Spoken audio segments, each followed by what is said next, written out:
ऋषि सीधा बैठो बेटा, लेस बांध रही हूँ ना मैं। मम्मी लेट हो रहा है, टिफिन दो ना। हाँ आई बाबा, फटाफट फटाफट। ये लो ऋषि, ये बैग दी बाबा। नमस्ते माँ जी। मासी मासी। अच्छा जी, मासी आ गई तो मासी मासी कर रहे हो। इतने दिन किसी को मेरी याद भी नहीं आई। मासी मैंने आपको फोन किया था लेकिन आपने उठाया ही नहीं। झूठा, इसमें किया ही नहीं था मासी, ये बहुत झूठ बोलता है। आरव, गलत बात, ऐसे झूठ नहीं बोलते। प्रॉमिस करो तुम आज के बाद कभी झूठ नहीं बोलोगे। प्रॉमिस। अच्छा देखो, मैं ना खाटू श्याम जी गई थी, वहां के मंदिर से तुम दोनों के लिए ये लॉकेट लेके आई हूँ। निधि जरा मदद करो ना, इसे अपने गले से कभी मत निकालना। अरे ऋषि बेटा ले। अरे कैसी हैं आप?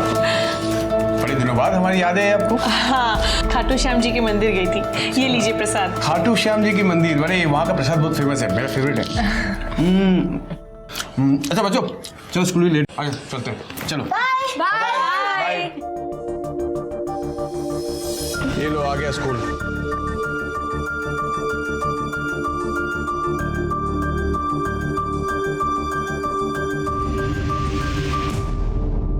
अच्छा अब मैं चलती हूँ, राजीव से भी मिलने जाना है, उसको भी प्रसाद दे आऊं।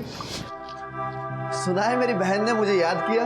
अरे अच्छा हुआ तो यहीं आ गया। ये ले, खाटू श्याम जी का प्रसाद लाई हूँ। Thank you so much. अच्छा अब मैं चलती हूँ, मुझे ना बैग पैक करना है। दीदी आप कहीं जा रही हैं? हाँ, ऑफिस के काम से 2 दिन के लिए बाहर जा रही हूँ, बस ये चाबियां ही देने आई थी। बीच बीच में जरा चक्कर मार लेना, नजर रखना जरा घर पे। दीदी ये भी कोई कहने वाली बात है? अच्छा माँ जी चलती हूँ। चलो मैं तुम्हें छोड़ने आती हूँ।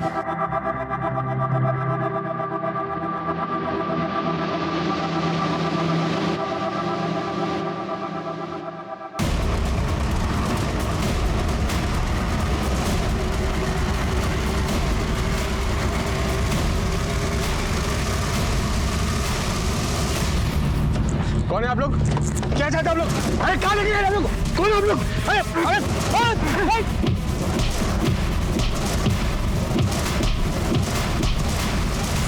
अरे भागो भागो, चल चल चल चल चल।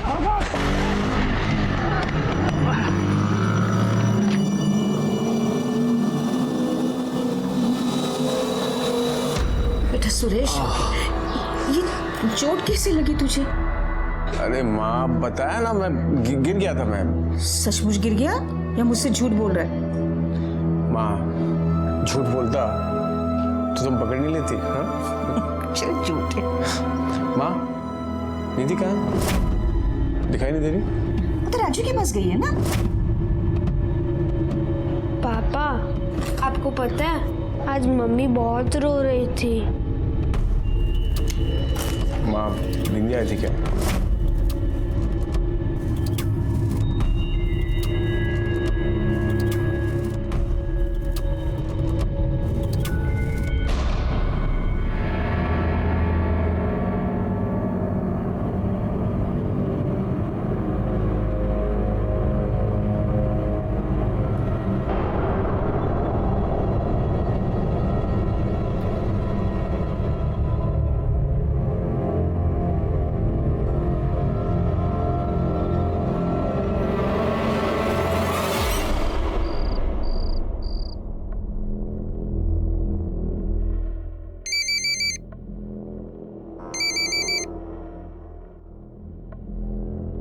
हाँ बोलो।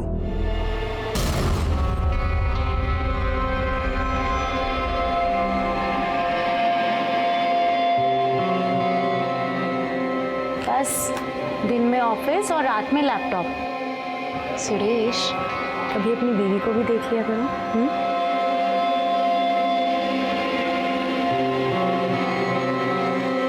क्या हुआ, ऐसे क्यों देख रहे हो? नहीं कुछ नहीं।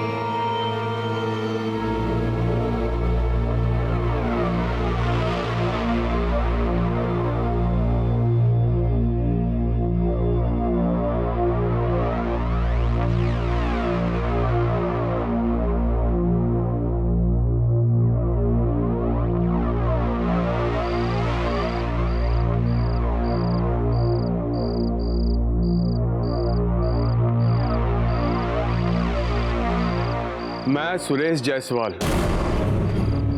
नासिक महाराष्ट्र का निवासी हूं और अभी मैं 2 बजे एक वीडियो बना रहा हूं। मेरी जान को खतरा है।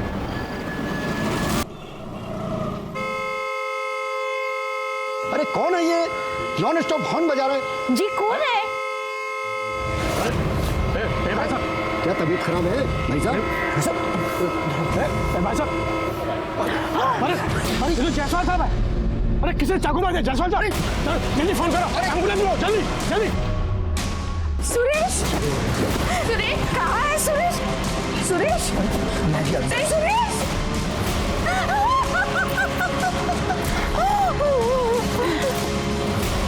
संभालिए संभालिए अपने को। क्या हुआ? संभालिए अपने को। पापा, क्या हो गया पापा? क्या हो गया पापा? Hello, police station.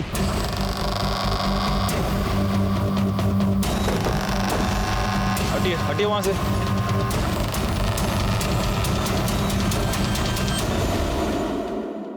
चाकू अभी तक पेट में ही है। काफी खून बहा है। एक काम करो, फोरेंसिक वाले को फोन करो। सर, इनको सबसे पहले किसने देखा? अब मैंने देखा था सर, बहुत देर से हॉर्न बजाने की आवाज आ रही थी। नजदीक जाके देखा तो अपना सुरेश भाई थे। इनकी फैमिली है? ये सर इनकी फैमिली है सर।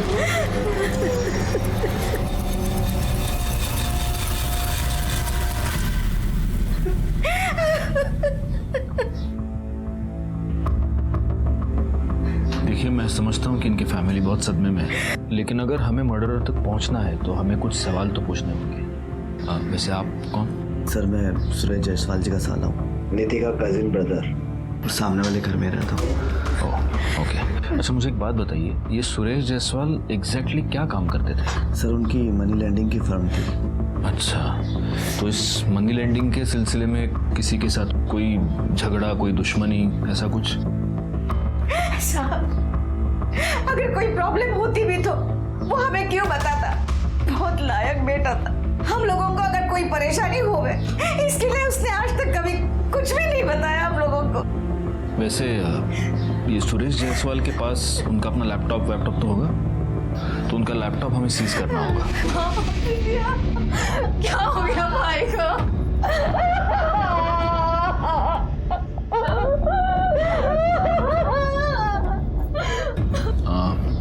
ये कौन? सर ये जीजाजी की छोटी बहन बिंदिया है और ये उनके हस्बैंड हेमंत। ठीक है, मतलब उनकी वाइफ से तो अभी बात नहीं कर सकते, मैं समझ सकता हूँ बहुत सदमे में है। लेकिन अगर आपको कुछ भी ज़रूरी इन्फॉर्मेशन याद आ जाए, कुछ भी बात, तो आप प्लीज़ हमें कांटेक्ट कीजिए। जी sir. Take care.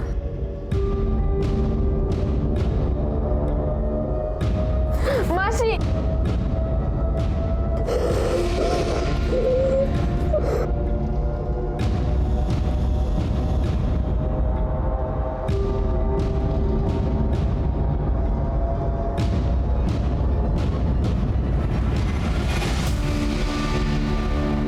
Sir, Suresh Jaiswal के ऑफिस गए थे, लेकिन वहाँ ताला लगा है। पता चला कि वहाँ सिर्फ एक पियून काम करता है, जिसने आज ऑफिस खोला ही नहीं।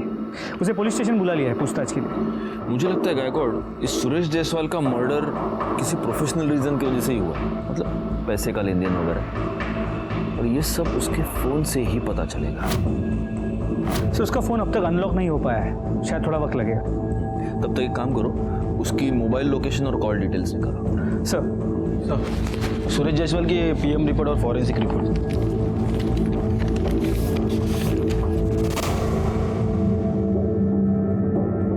मर्डर 15 सितंबर को दोपहर 2 से 4 के बीच हुआ है।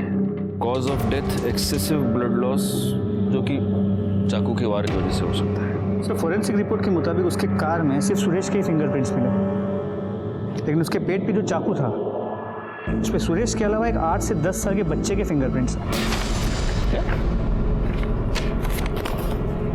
बच्चा? कहीं सुरेश का बेटा आरव तो नहीं? आरव? इतना छोटा बच्चा मर्डर क्यों करेगा? गायकवाड़, मैंने अपने करियर में से बहुत सारे केसेस देखे जहां पर बच्चों ने मर्डर किया है, इसलिए बहुत हैरानी की बात नहीं है। लेकिन सर फिर भी आपको ऐसा क्यों लगता है कि आरव मर्डर करे, वो भी अपने बाप का? मैंने एक बात नोटिस की थी, इस आरव के आंखों में दुख नहीं, गुस्सा था। हो सकता है उसने अपने बाप का मर्डर किया, हो सकता है ना भी किया हो, लेकिन कुछ तो गड़बड़ है जिसकी वजह से वो बच्चा उस दिन बहुत ही एबनॉर्मली बिहेव कर रहा था। आपको बच्चों से क्या बात करनी है? सर वो ऑलरेडी सदमे में है और आप है कि बच्चों से। एक मिनट, हमें सिर्फ उनसे बात करनी है और वो भी हम आप लोगों के प्रेजेंस में ही करेंगे। प्लीज बुलाइए।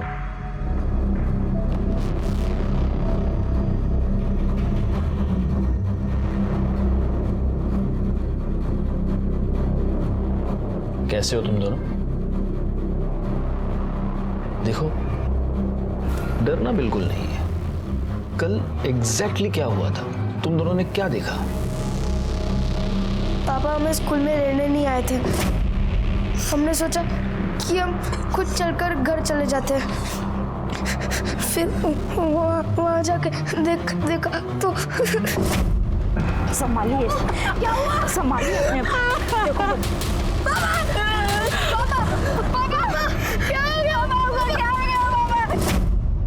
आरव, तुम्हारे स्कूल में तुम्हें ये सिखाया नहीं कि झूठ बोलना बुरी बात है? तुम तो अच्छा झूठ बोल लेते हो।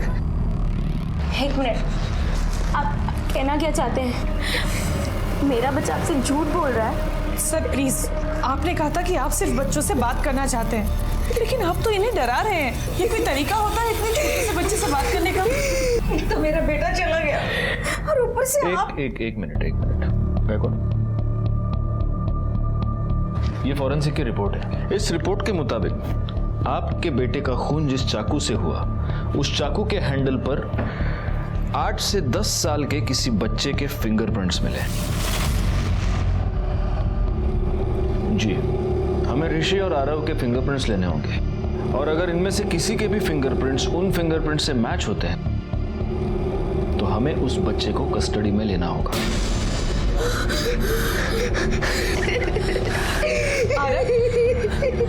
आरव बेटा, तुमने अंदर को सब कुछ सच बताया है ना? हाँ? नहीं मासी, भैया ने झूठ बोला था। तो अब ऋषि, सच क्या है तुम हमें बता दो। चलो। जब हम स्कूल से आ रहे थे तब पापा की गाड़ी बाहर ही खड़ी थी, वहाँ कोई नहीं था, तो हम उधर देखने गए कि क्या हुआ। पापा, ये क्या हो गया आपको? पापा, ये आपको। पापा, चाकू लगा, रुक निकल तू। पापा,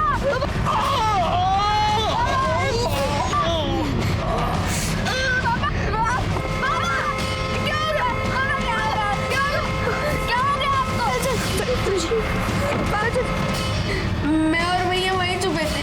फिर जब मम्मी और दादी वहाँ पे आए तो हम भी उधर चले गए। आरव, ऋषि सही कह रहा है, यही हुआ था? यही हुआ था। फिर भी हमें इनके फिंगरप्रिंट्स तो लेने ही होंगे। उसके लिए आपको इनको लेकर पुलिस स्टेशन आना होगा। बेटा ऐसे हाथ रखो। गुड। अब वो हाथ। गुड। बेटा अब तुम हाथ रखो। अब वो हाथ। Very good. हो गया फट से। चलो अब ये बताओ कि क्या खाओगे? चॉकलेट खाओगे, वड़ा पाव खाओगे, क्या खाओगे? मैं वड़ा पाव नहीं खाता। हाँ, जब मम्मी घर पे बनाती है तब भी ये नहीं खाता। मैं तो 2 खाता हूँ। Very good. मेरी मम्मी बहुत अच्छी है, वो बहुत टेस्टी वड़ा पाव बनाती है। वो अच्छी नहीं है, वो बहुत गंदी है। क्यों? ऐसा क्या किया है मम्मी ने? वो गंदे काम करती है।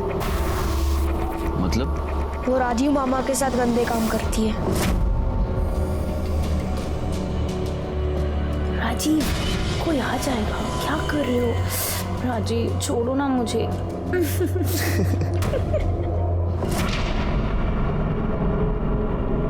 लेकिन बेटा, तुमने तो सिर्फ आवाज सुनी थी, तुमने अपने राजीव मामा को देखा थोड़ी था। वो राजीव मामा ही थे। उनकी वजह से मम्मी और पापा के बीच में झगड़ा होता था। मतलब तुम्हारे पापा को ये सब पता था? पापा के डेथ से 2 दिन पहले राजीव मामा के वजह से ही मम्मी और पापा में बहुत बड़ा झगड़ा हुआ था। झूठ बोलती है, झूठ बोलती है, झूठ बोलती है। धोखा दे दी मुझे, धोखा दे दी तू। छोड़ो मेरी माँ को।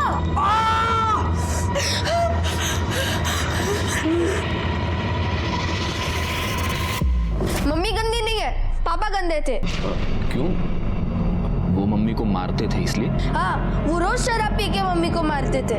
कुछ भी मत बोल, वो रोज नहीं मारते थे। वो रोज मारते थे। नहीं मारते थे, मैंने देखा है। मैंने देखा है कि मारते नहीं मारते थे। अरे ऋषि आरव, ऐसे अच्छे बच्चे झगड़ा नहीं करते। बैठो बैठो बैठो बैठो।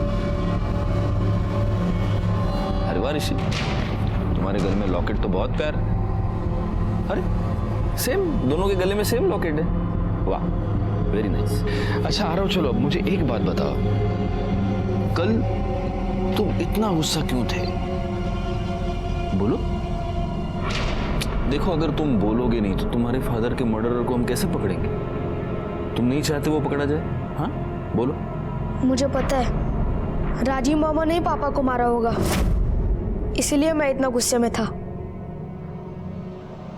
तुम्हें कैसे पता है? राजीव मामा हमारे घर के सामने वाले घर में ही रहते हैं। मम्मी उनके घर रोज जाती है। इस बात से पापा को गुस्सा आता था, इसलिए वो झगड़ा करते थे।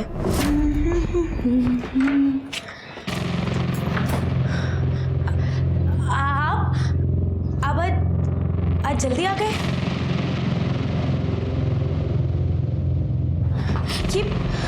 ये चोट कैसे लगी आपको?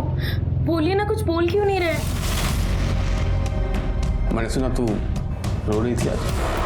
हाँ? दिमाग खराब था तेरा ना, और अब गाने गुनगुना के आ रही है। क्यों? अच्छा, वो अपना भाई के साथ चिपक के ठीक हो गई तू? कैसी बातें कर रहे हैं आप? वो मेरा भाई है, भाई। आपको शर्म नहीं आती ऐसी बातें करते हुए? अरे तुझे अपने भाई के साथ रंगरलिया मना के शर्म नहीं आ रही, तो मुझे सच बोलने में शर्म क्यों आएगी? हाँ? आरव अपनी माँ से नफरत करता है और ऋषि अपने बाप से, और इन दोनों बच्चों ने जो भी बताया उससे ये राजीव तो इस केस में प्राइम सस्पेक्ट बनता है। गायकवाड़ सर, इन बच्चों का बचपना हो सकता है, उनकी बातों पे हम विश्वास कर सकते हैं क्या? हो सकता है बच्चे सच कह रहे हैं। अगर सच कह रहे हैं तो उसका कुछ ना कुछ क्लू तो हमें मिलेगा ही। अच्छा एक बात बताओ, तुमने सुरेश जायसवाल का लैपटॉप चेक किया? जी सर, लेकिन उनमें ऐसे कुछ फोटोज नहीं मिले। हो सकता है उसने फोटोज डिलीट कर दिए हो।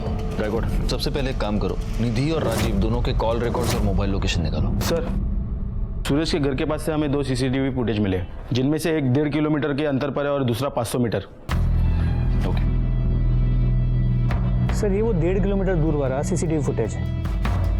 एंगल की वजह से कुछ क्लियर नजर नहीं आ रहा। दूसरा देखो, दूसरा देखो। सर, इसमें तो क्लियर नजर आ रहा है, उसके पेट में चाकू है और फिर भी गाड़ी चलाते हुए जा रहा है।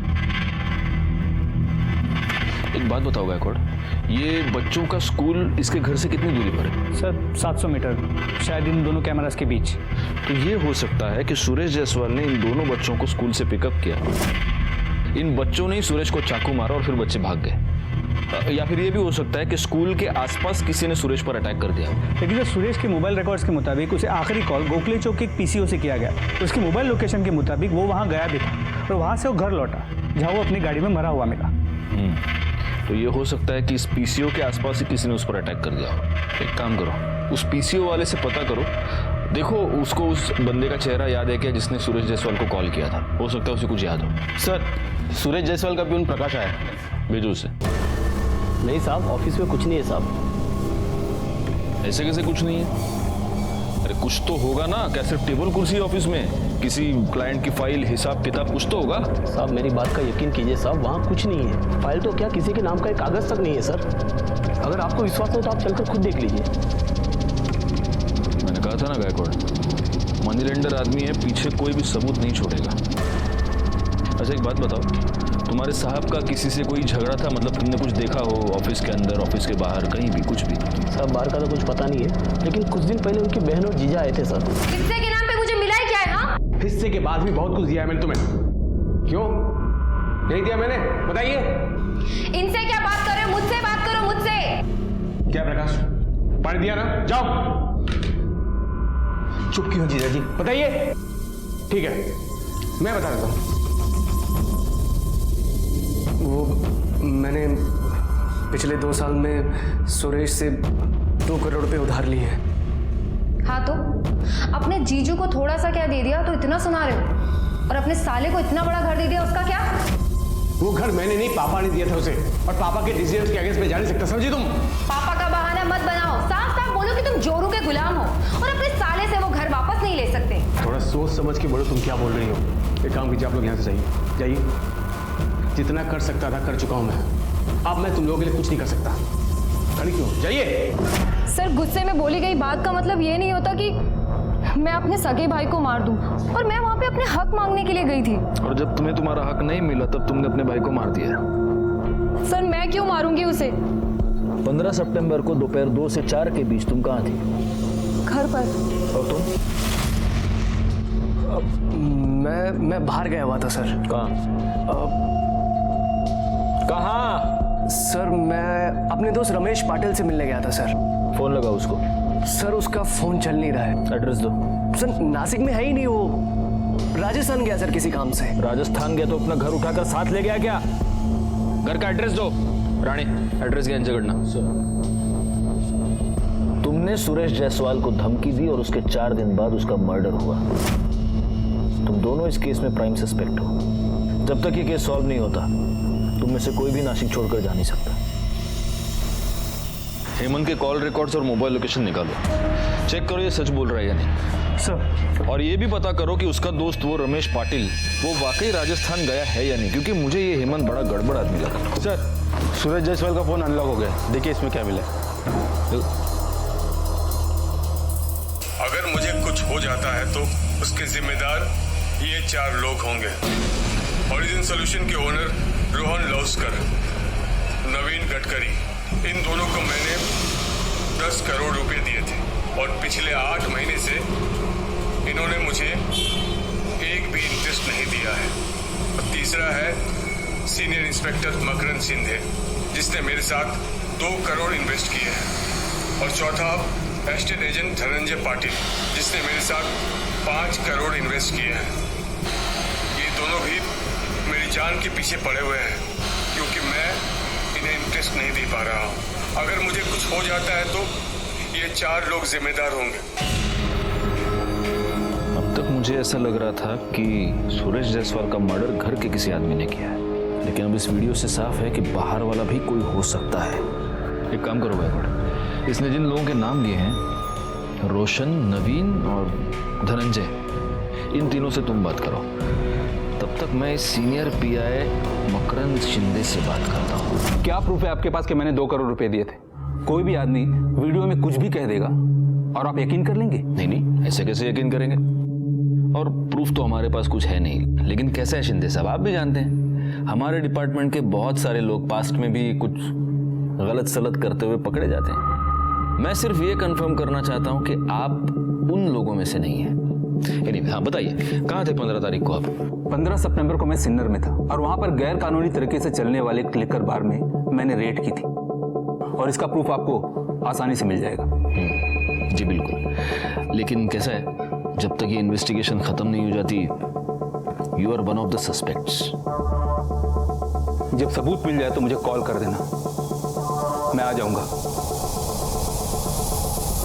हाँ, मैंने सुरेश के साथ पैसे इन्वेस्ट किए थे, और जब उसने पैसे लौटाए नहीं तो तुमने उसे मारने की धमकी दे दी। जब करोड़ों अटके पड़े हो ना तो धमकी देनी पड़ती है। इसलिए 15 सितंबर को तुमने सुरेश को मार के अपनी धमकी को सच कर दिया, है ना? उसे मारने से मेरा क्या फायदा है? उल्टा मेरा नुकसान है। मुझे मेरे पैसे मिलने की उम्मीद खत्म हो जाएगी। मैं क्यों मारूंगा उसे? उसके मर्डर में मेरा कोई हाथ नहीं। तो फिर 15 सितंबर दोपहर 2 से 4 के बीच में तुम कहाँ थे? इसी ऑफिस में, यही केबिन में? जी हाँ। अगर ऑफिस में थे तो इस कैमरा की फुटेज में तो दिखाई दोगे ना? फुटेज मंगाओ, फुटेज मंगाओ।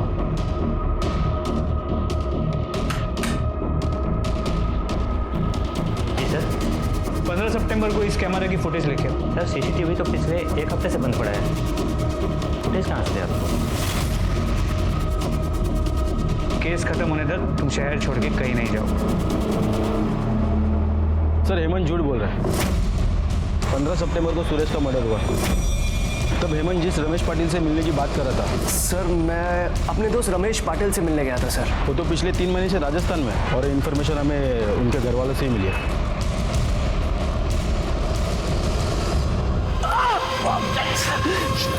पंद्रह तारीख को कहा था तू? बोल, हमसे झूठ क्यों बोला? सुरेश को तू नहीं मारा ना? बोल। सर मैंने किसी का मर्डर नहीं किया है सर। आप लोगों से झूठ इसलिए बोला था, अगर मैं सच बोलूंगा ना मार डालेंगे मुझे वो लोग। तू अगर हमसे झूठ बोलेगा ना तो हम तुझे जिंदगी भर जेल में सड़ाएंगे। वो जो भी लोग हैं उनसे हम तेरे को बचाएंगे, लेकिन हमसे तेरे को कोई नहीं बचा सकता। अब सच बोल, चल। सर उस दिन सारा समय मैं टिप्सी बार में था। सुबह से लेकर रात तक बैठकर दारू पी रहा था? दारू नहीं पी रहा था सर, इलीगल गैम्बलिंग। उसी समय मुझे जुए की बुरी लत लग गई थी सर। सुरेश के 2 करोड़ रुपए वहीं पर आ रहा था सर। सर प्लीज मेरी बीवी को उसके बारे में मत बताइएगा सर, प्लीज सर। रोहन और नवीन सर 2 दिन पहले यूएस गए हुए सर, कॉन्फ्रेंस के लिए। उनके फ़ोन नंबर्स, एड्रेस और सभी डिटेल्स मुझे चाहिए। क्या सुरेश ने आपको कभी ये बताया था कि उसे धमकियां मिल रही थी? उसकी जान को खतरा था?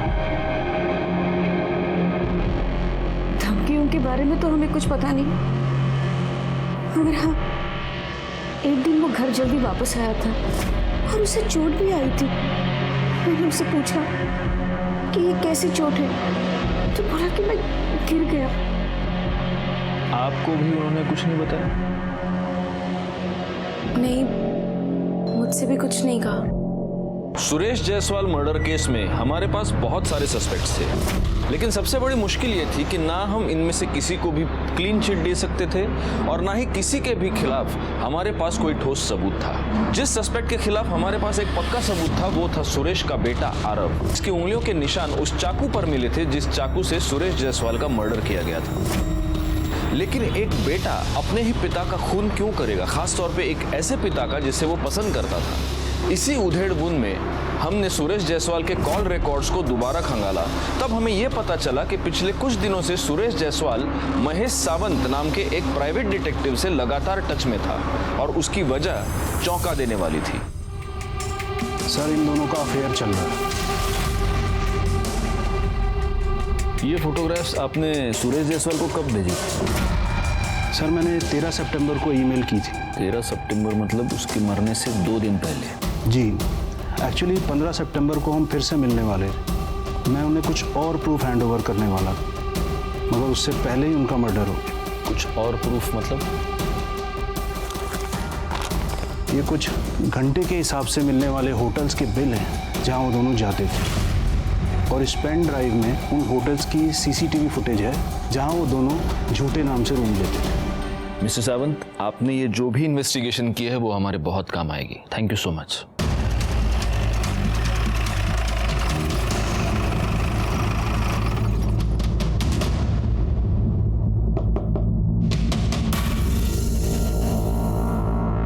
सर ये घर मुझे जीजाजी के पापा ने रहने के लिए दिया है ताकि मैं उन लोगों के आसपास रह सकूं और उनका ख्याल रख सकूं। कितने साल से हो यहाँ पर? सर निधि की शादी को 10 साल हो गए।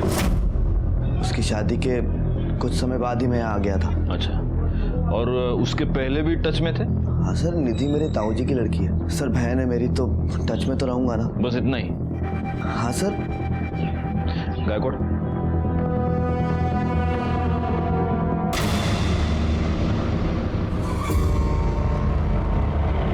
तुम लोगों में भाई बहन एक दूसरे से ऐसे टच में रहते हैं? हाँ? नहीं सर। देख, सब सच सच बता दे, वरना क्या है, तुम्हारा गायकवाड़ है ना, उसके हाथ में बहुत खुजली होती है और वो सारी खुजली उतारने के लिए तेरे को धोना पड़ेगा तेरे ही घर में। बोल। सर वो मैं और निधि ना बचपन से एक दूसरे से प्यार करते थे। अब सर आप लोगों को तो पता है ना कि हमारे समाज में भाई बहन शादी नहीं कर सकते, इसलिए तो उसका पीछा करता हुआ यहाँ तक आ गया उसकी शादी के बाद, और उसके साथ अपना रिलेशन तूने कंटिन्यू रखा। लेकिन इतने से तेरा दिल नहीं भरा। तुझे इस बात का बहुत गुस्सा था कि उसका पति तुम दोनों के बीच में आ गया है, और इसीलिए तूने उसका मर्डर कर दिया। नहीं सर, सर मैंने उसको नहीं मारा। तो तेरे कॉल रिकॉर्ड्स में सुपारी किलर पांड्या साटम का नंबर क्या कर रहा है? मौसम का हाल जानने के लिए फोन करता है क्या उसको? हाँ? गायकवाड़ ऐसे नहीं बोलेगा। हम चल के निधि से बात करते हैं, तब तक रानी इसको उठा के डाल दो गाड़ी में और पुलिस स्टेशन ले जाके फोड़ना शुरू कर दो। सर निधि तो घर पे नहीं है, वो तो मार्केट गई है। पर बात क्या है सर? वो जैसे ही घर आती है हमें इन्फॉर्म कर दीजिए। मगर क्यों? क्या बात है? देखिए, पहले आपने मेरे दोनों पोतों को परेशान किया, जब उनके खिलाफ आपको कुछ भी सबूत नहीं मिला तो अब आप मेरी बहू को परेशान करना चाहते हो? वैसे आपकी उम्र का लिहाज करते हुए मैं आपसे बताना नहीं चाहता था, लेकिन गायकवाड़ दिखाओ उनको।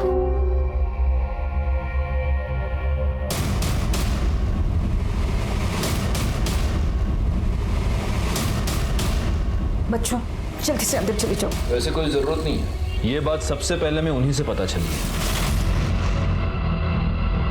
हमने राजीव से बात कर ली, उसने ये सब कबूल कर लिया है। अब जब निधि घर पर आ जाए तो हमें इन्फॉर्म कर दीजिए।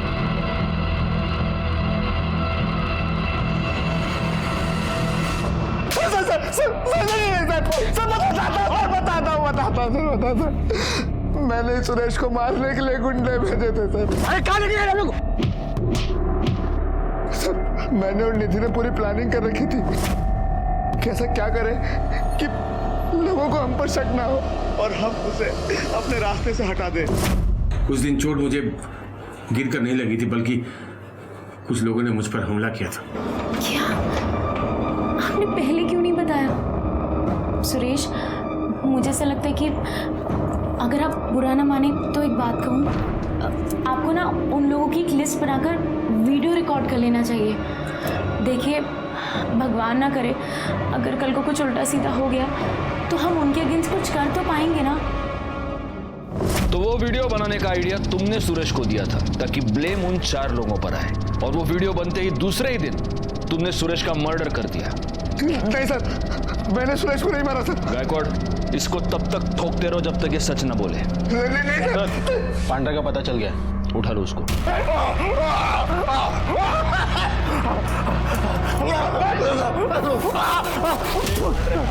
बोल बोल। राणे रुकेगा नहीं हमारा, उसका खुद का खेत है मिर्ची का, उधर का ही मिर्ची है सब। सब बता दो, सब।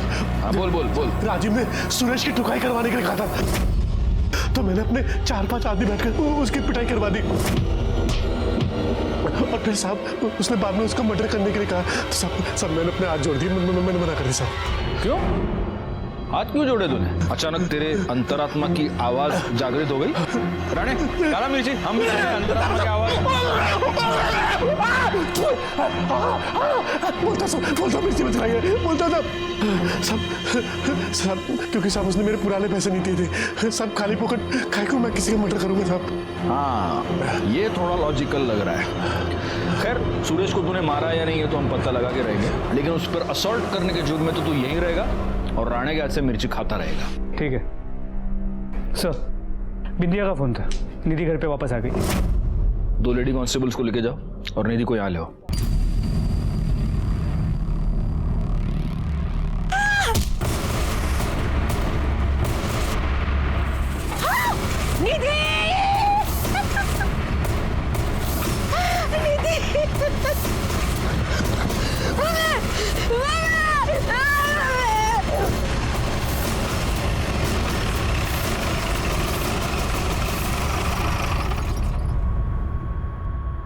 हटिए।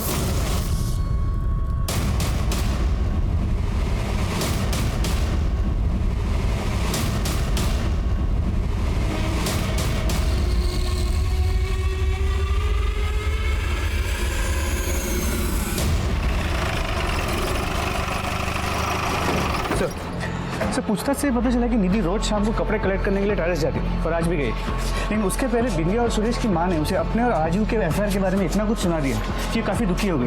इस बेशरम औरत से क्या बात कर रही हो माँ? मैं तो कहती हूँ इसे और इन दोनों बच्चों को घर से धक्के मार के बाहर निकाल देते हैं।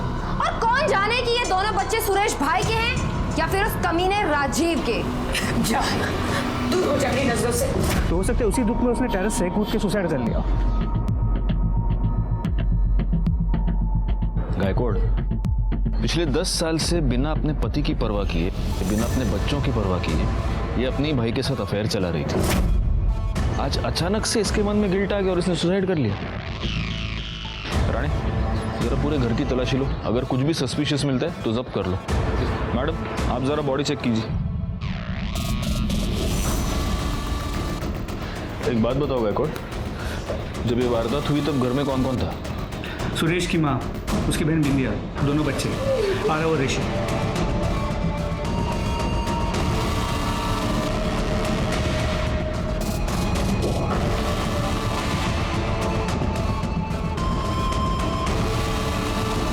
ऊपर जाने का ये एक ही रास्ता है? जी सर, सिर्फ अंदर से।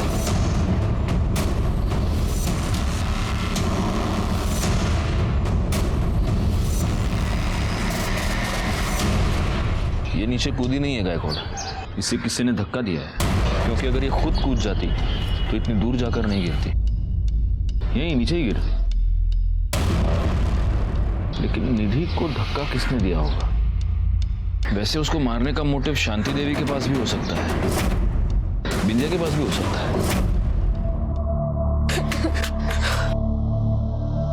मासी, मासी।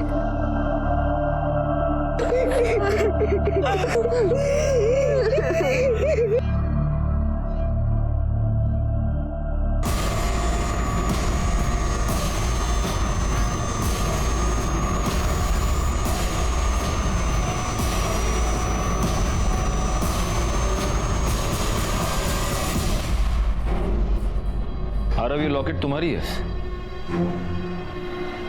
मेरा लॉकेट? हाँ, ये लॉकेट तुम्हारा है और ये लॉकेट मुझे छत पर पड़ा हुआ मिला। ये लॉकेट वहां कैसे पहुंचे? अंकल, मैं अपने और ऋषि के कपड़े लेने गया था। लेकिन ये काम तो रोज तुम्हारी माँ करती थी, तो आज तुम क्यों गए? हम बैग पैक कर रहे थे, हम मम्मी को छोड़ के मासी के पास रहने जा रहे थे। आरव सच कह रहा है सर, इसने मुझे फोन करके यहाँ जो कुछ भी हुआ वो सब बताया था। ये दोनों निधि को छोड़कर मेरे पास आकर रहना चाहते थे। मैंने कहा कि मैं आती हूँ, बात करती हूँ। मैं नहीं चाहती थी कि आरव और ऋषि निधि को छोड़कर जाए। जब आरव ने फोन किया तभी आ जाती तो आज शायद निधि जिंदा होती। आरव, अब मुझे बिल्कुल सच सच बताओ कि जब तुम ऊपर गए तब क्या हुआ? मैं ऋषि और मेरे कपड़े लेने गया था, फिर आवाज आई।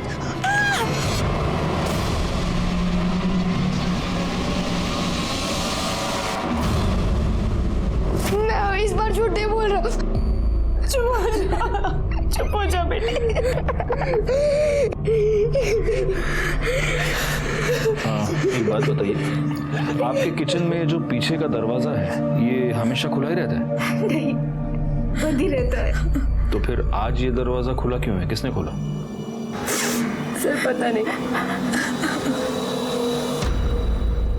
फॉरेंसिक रिपोर्ट के मुताबिक भी निधि की बॉडी जिस पोजीशन में पड़ी हुई पाई गई थी वो पोजीशन कूदने की वजह से ना होकर किसी ने धक्का मारकर गिराने की वजह से ही हुई थी। निधि को छत से धक्का किसने मारा था? क्या आरव ने? आरव ने अपने माता पिता दोनों का खून कर दिया था। इस बात पर यकीन करना बहुत मुश्किल था कि एक छोटा सा बच्चा इतना रूथलेस हो सकता है। और तभी हमें इस केस में दो बड़ी लीड्स मिली जो हमें इस केस को सॉल्व करने के बहुत ही नजदीक ले गई। हमें इस केस में दो बड़ी लीड्स मिली जो हमें इस केस को सॉल्व करने के बहुत ही नजदीक ले गई। एक बात बताइए सुनीता जी, जिस दिन निधि का मर्डर हुआ उस दिन हम वहां पहुंचे और हमारे बाद आप वहां पहुंचे, राइट? जी। झूठ बोल रही हैं आप निधि के घर पर शुरू से ही मौजूद थी। ये है आपकी मोबाइल लोकेशन, इसमें साफ पता चल रहा है कि आप बहुत पहले से ही उस घर में मौजूद थी। यह आपकी फिंगरप्रिंट्स की रिपोर्ट है। निधि के घर में जो पीछे वाला दरवाजा है उसके बाहर के हैंडल पर आपके फिंगरप्रिंट्स हैं और अंदर वाले हैंडल पर आरव के। आप उस दिन निधि के घर पर पीछे के दरवाजे से गई थी। एक और बात, सुरेश जायसवाल का जिस दिन मर्डर हुआ था उस दिन उसको गोखले चौक के एक पीसीओ से फोन आया था। रिकॉर्ड दिखाओ। उस पीसीओ के आसपास की सीसीटीवी फुटेज हमें मिली है और उस सीसीटीवी फुटेज में ये आप हैं। इसी पीसीओ से थोड़ी सी दूर पर एक सुनसान जगह है जहां पर हमें सुरेश जायसवाल के सूखे हुए खून के धब्बे मिले थे और ये है आपके कॉल रिकॉर्ड्स। आप उस दिन उस जगह पर मौजूद थे। सुरेश जायसवाल की मौत 15 मिनट तक खून के बहने की वजह से हुई है और आपकी जानकारी के लिए मैं आपको बता दूं, उस सुनसान जगह से लेकर सुरेश के घर तक पहुंचने में लगभग उतना ही टाइम लगता है। अब मैं तुमसे ये जानना चाहता हूं सुनीता कि ये दोनों खून तुमने क्यों किए? मैंने आरव और ऋषि को आने के लिए ये सब किया, उनकी ममता में किया।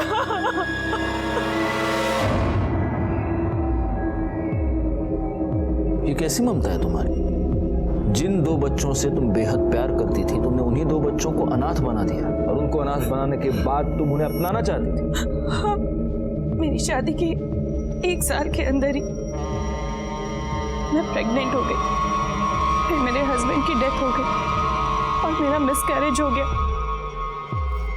डॉक्टर्स ने मुझे कहा कि मैं फिर से मां नहीं बन सकती। मेरा लगाव आरव और ऋषि की तरफ बढ़ने लगा। मैं उन्हें अपने बच्चों की तरह देखने लगी और वो लोग भी मुझे अपने माँ बाप से ज्यादा प्यार करते थे। और मुझे निधि और राजीव के बारे में भी पता चल गया था। निधि और सुरेश के झगड़ों के बारे में मुझे बच्चों ने बताया। मैंने तभी डिसाइड कर लिया कि मैं इन दोनों को मार कर मैं बच्चों को अपने साथ ले जाऊंगी। गोखले चौक के पीसीओ से मैंने फोन करके कहा कि जरूरी बात करनी है। ये कहकर मैंने सुरेश को वहां बुलाया। मुझे डर था कि अगर सुरेश बच गया तो वो सबको मेरे बारे में बता देगा, लेकिन वो मर गया। अब निधि की बारी थी। मुझे पता था कि निधि रोज शाम को छत पर कपड़े लेने जाती थी, लेकिन मैं सबकी नजरों से बचकर वहां जाना चाहती थी। मैंने आरव से झूठ बोला कि मैं उसकी मम्मी से बात करने आ रही हूँ, पीछे का दरवाजा खुला रखे। फिर मैं उस दरवाजे से चुपचाप छत पर चली गई और